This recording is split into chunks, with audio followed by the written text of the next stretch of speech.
same, but it has to feel pretty good to look at those standings right now, right? 4-0 and nobody that close to you. Don't even look at them really.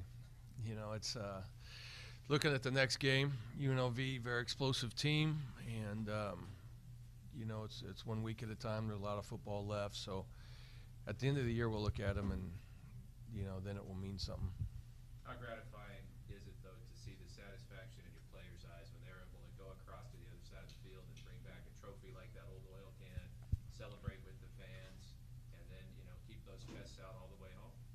Yeah, it was a good night. You know, it's always nice to see that the hard work pays off, and it's gratifying for the players. And you know, there was a great contingent of fans there that were loud, and it was really, you know, it was a nice scene, and it was nice to see the players go over and celebrate with them, and you know, bring the old oil can back was great, you know, and so it was a job well done for that night, and now we move on. And you get 2 in a row at home. Kind of a nice luxury to have this time of the season. Yeah, you know, it seems like we haven't been home much this year, you know, just, you know, but get back-to-back games at home, so that'd be nice. And we only have, what, maybe 3 left at home, right, I think? So it's going by fast. What was the most impressive thing to you about your team's effort? I mean, you dominated both sides of the ball, especially up front. Was there one element of the whole thing that was most satisfying to you? No, you know, I think just the way played together as a team in all 3 phases. You know, we had patience in the run game and ran hard, protected the football, which was the plan going in, was to run the ball downhill. And but defensively, you know, the first drive took, what, 8 minutes or something like that off the clock. The fumble was huge to come up with a turnover there, but then kind of settled in and negated the run game. And then once we were able to get a lead, you know, kind of turn them in a little bit more one-dimensional of you know, having to throw it. And you know, so, but I think just the effort, you know, is if there's one thing that sticks out, it's the effort of the players and their energy and how they're playing together. And you mentioned that fumble. Huge momentum difference right there. Were you prepared to risk that timeout and challenge it if they didn't go to the booth themselves?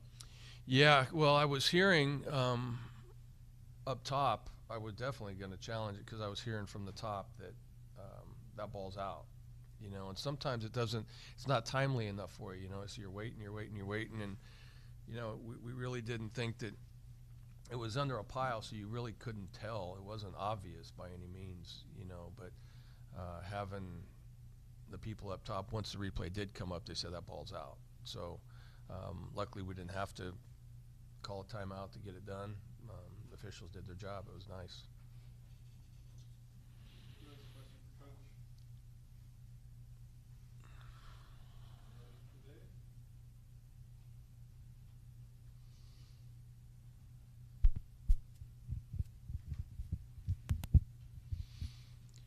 Coach, with what your team's accomplished so far, are you, I guess, in a position now where you may stomp your foot on the ground and ask the Bulldog fans to turn out a little bit more in force for your team on Saturday and Sunday? Does your team kind of deserve a little bit more support than what we've seen so far as attendance at the stadium? Well, I hope so. I mean, I'm not stomping my foot on the ground, but, you know, we just need to do our job, and, you know, I think there's a lot of excitement around. I hope people come out. You know, it'd be great for them to come out and support the players. And like I said, we only have a few more opportunities at home left, you know, so hopefully the fans will come out and support the guys. And like I said, down in San Diego, it was awesome, you know, having them cheering Fresno State and stuff like that. It was a great environment down there. And, you know, so I hope, you know, that, and I think it's been getting better each and every week. And so I just hope that, you know, we only have so many more opportunities to play at home, and, you know, I hope the fans come out and support us and help us, really, you know, I mean, to create that energy and the positive vibe in our stadium. And, you know, it should be a fun night, and so hopefully people come out and check it out. I know you're kind of bunkered in, right? You don't spend a lot of time, you know, what's going on in the outside world, especially during the season. But have you gotten a sense in the last couple of days of what that win meant to, Bulldog fans and the program, just from the outside? Have you gotten that sense? No, not really. Because we got home yesterday, went right to work. The players came in and lifted right away right when we got back at noon, and then had meetings and started on the next opponent. So really haven't been outside. Don't really read much of anything outside here. We're just kind of game planning and doing our thing. So, I don't really know what's going on outside, but I do understand that beating a quality team like that is good for the program, no doubt about it, and it's good for recruiting, the whole bit. So I do understand that. I'm not naive to that, for sure. Got a lot of text messages from people and recruits and stuff, and so that's nice. But like I said, it doesn't mean anything. It's one game, and it doesn't mean anything unless we continue to prepare. And at the end of the year, where the standings are, that's all that matters. Anyone else?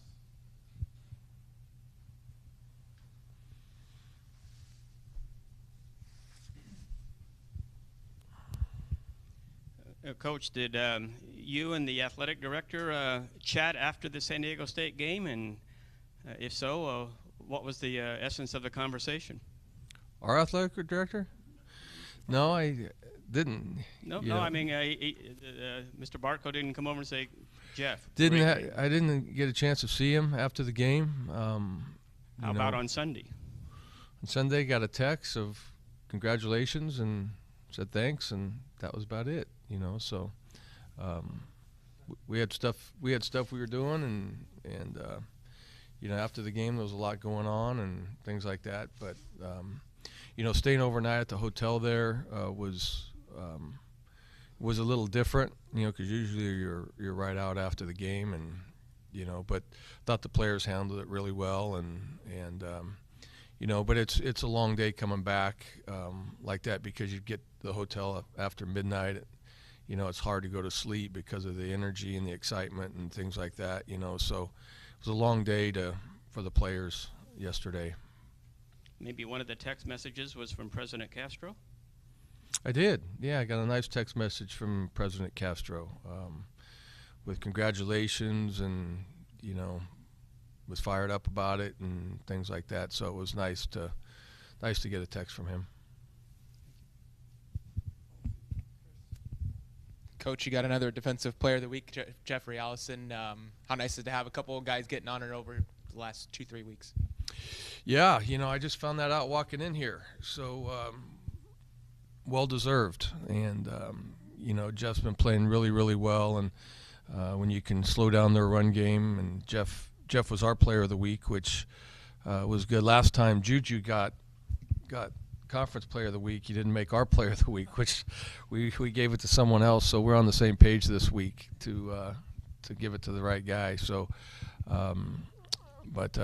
yeah, Jeff's been playing excellent, and it's really great to recognize him. And it's not a one-man team; it's a whole defensive effort for sure.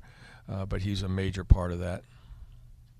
Coach, how have we been able to keep the team focused on that 1 week, the opponent for the week, and keeping them from deviating, focusing on games moving forward or the success they're having? Well, just make sure that we talk about it, and make sure that we coach hard and we play hard and we prepare hard, and it's our kids have been pretty good at that. We don't get really caught up in a lot. We give them time to enjoy it on Sunday, but then after that it's over and it's done. Tomorrow morning we'll have our early morning meeting at 6:45, and it'll be totally grinding on our next opponent and making sure that we stay focused with what's going on.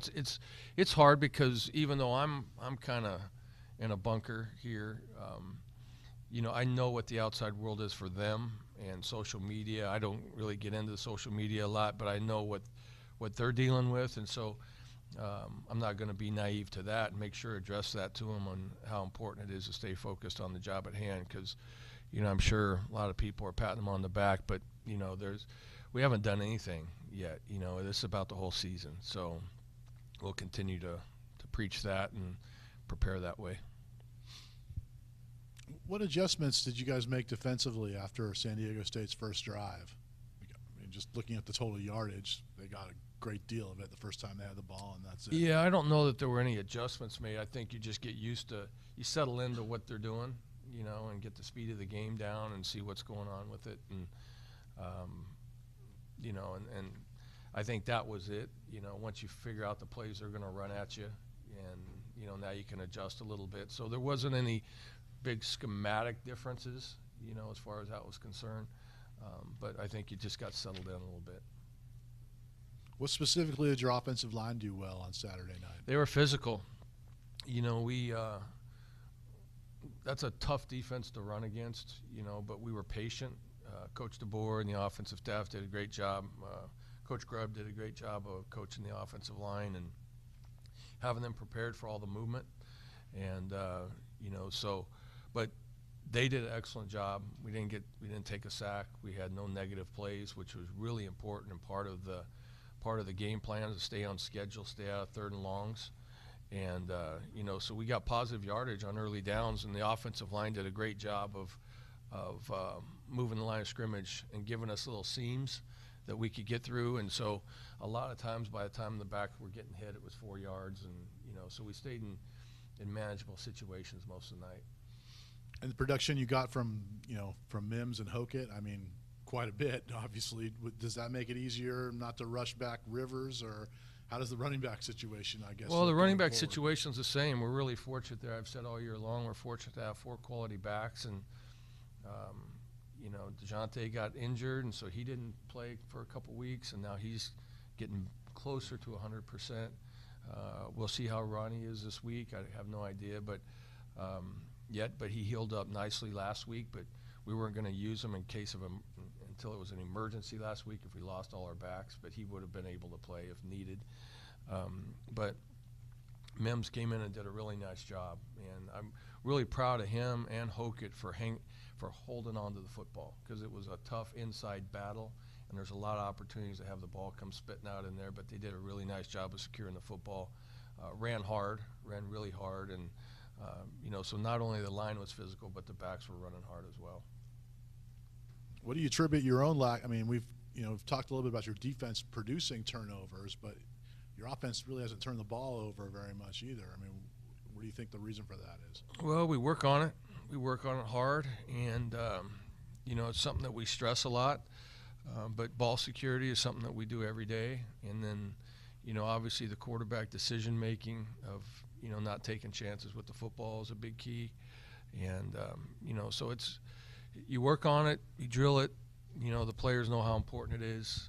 I think we're +8 on the season now. That's the biggest stat in football, is the turnover margin.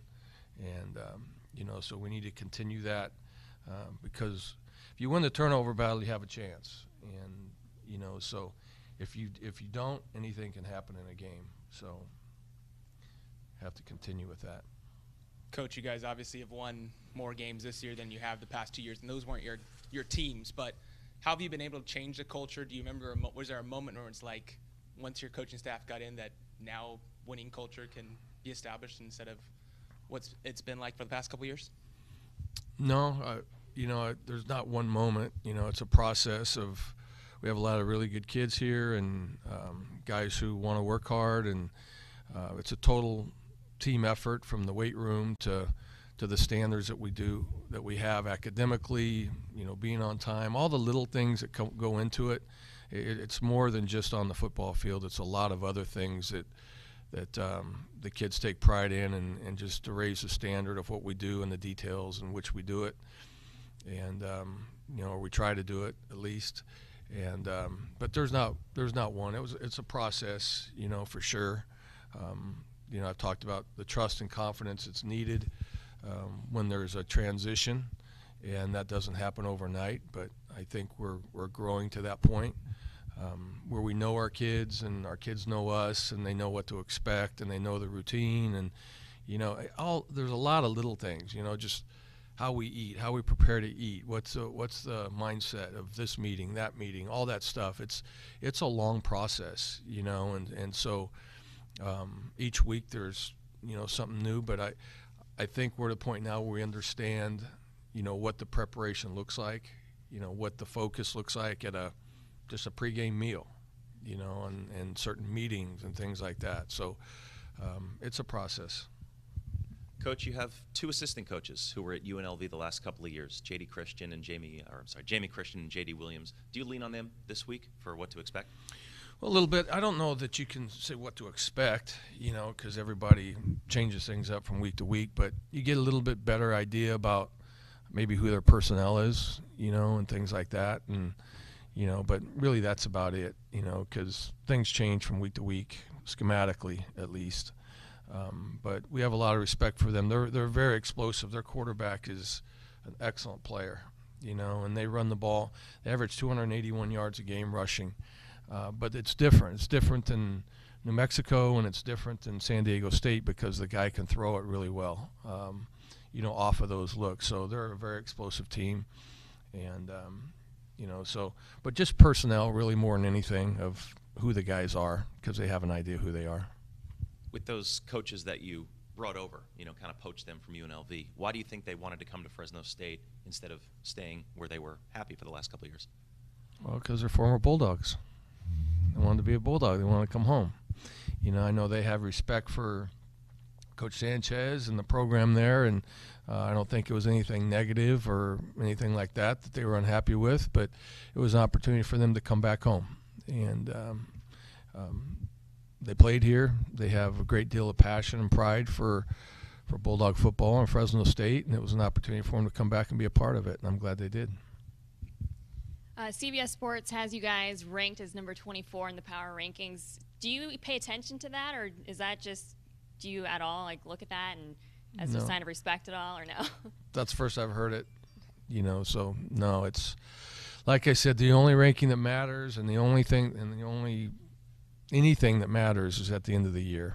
You know, really, it's been fortunate to be in these positions numerous times before, you know, and rankings and top 10s and top 5s and all that kind of stuff. And, you know, it just really, you know, means nothing till you can get to the end of the year. And, you know, when everything matters, you know, and at the end, that's, you know, that's what we'll look at. And until then, there's a lot of football to be played yet. As cliche as it sounds, do you think having the guys go through a season like last year and coming back and being one game away from being bowl eligible, do you think they appreciate it just that much more and don't take it for granted?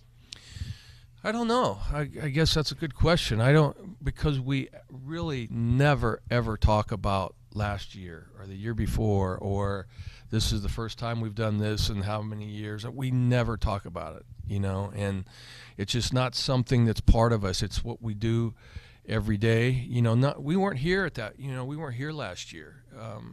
You know, I'm sure they probably have some thoughts about it, but it's not something that motivates our team. You know, this is a 2017 team, and you know, so we don't talk about last year at all, good, bad, and different. You know, or the previous years. You know, we don't. It's really about what's going on right now. Just on that subject, though, do you sense or notice like a hunger for success? I mean, you've tasted a little bit. I mean, do you sense that these players really want to experience winning and want to experience success? Well, I think the players understand that hard work and dedication to what we do in preparation is key to having a chance at success. And that's the biggest piece. And, you know, so what we do tomorrow when we practice and what we do Wednesday and what we do Thursday and what we do Friday, and then the focus going into a game on game day, I've been pleased with that.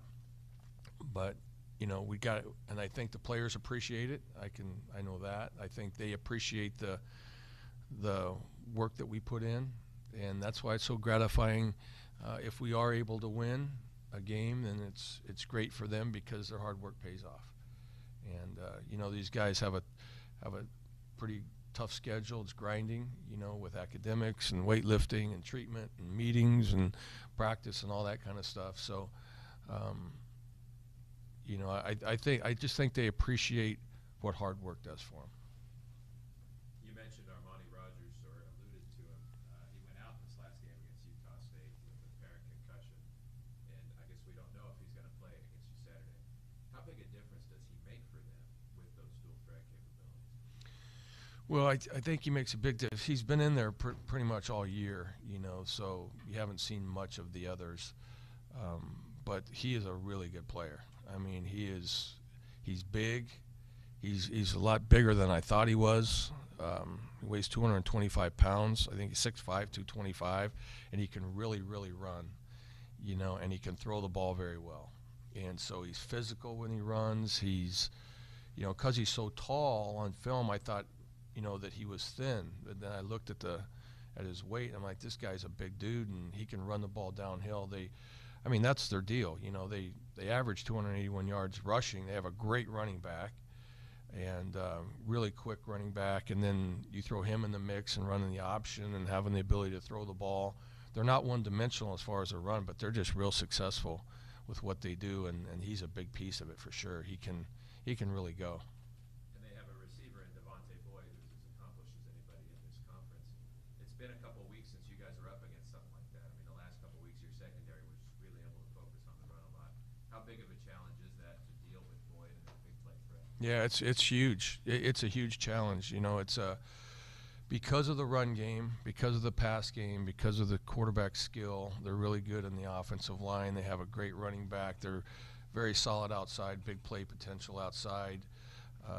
This is an offense you have to defend the whole field in every phase of it. It's not a one-dimensional thing. And so it's going to be a huge test for us, no doubt about it. All right. Well, at this time we'll let Coach Tedford go. Thank you, everybody. Okay, thank you.